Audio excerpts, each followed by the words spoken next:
Hello healthy freaks, మనం తినే food, vitamin deficiencies and stress వల్ల పిల్లలు పెద్దలు ఆడ మగ అని తేడా లేకుండా అందరికీ హెయిర్ ఫాల్ చాలా ఎక్కువగా అవుతుంది. హెయిర్ ఫాల్ కంట్రోల్ చేసి న్యూ హెయిర్స్ని 10 డేస్లో పెంచే DIY హెయిర్ గ్రోత్ స్ప్రేని ఈ వీడియోలో నేను మీకోసం చూపిస్తున్నాను.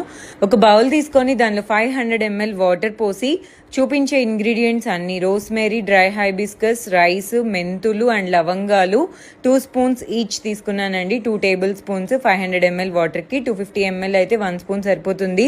ఇవన్నీ హెయిర్ గ్రోత్ని బాగా ఇంప్రూవ్ చేస్తాయండి. వీటన్నిటిని బాగా కలర్ చేంజ్ అయ్యేంత వరకు మరిగించి అప్రాక్సిమేట్లీ 10 minutes టైం పడుతుంది. తర్వాత మూత క్లోజ్ చేసి పూర్తిగా చల్లారేంత వరకు ఉంచి ఫిల్టర్ చేసుకోవాలి. నాకైతే 2 hours టైం పట్టింది. ఆ తర్వాత మొత్తం ఫిల్టర్ చేసుకొని ఒక స్ప్రే బాటిల్లో వేసుకొని హెయిర్ రూట్స్ నుంచి ఈ స్ప్రేని రోజు నైట్ పడుకునే ముందు అప్లై చేసుకోవాలి. 10 days పాటు ఫ్రిడ్జ్లో నిల్వ ఉంటుంది.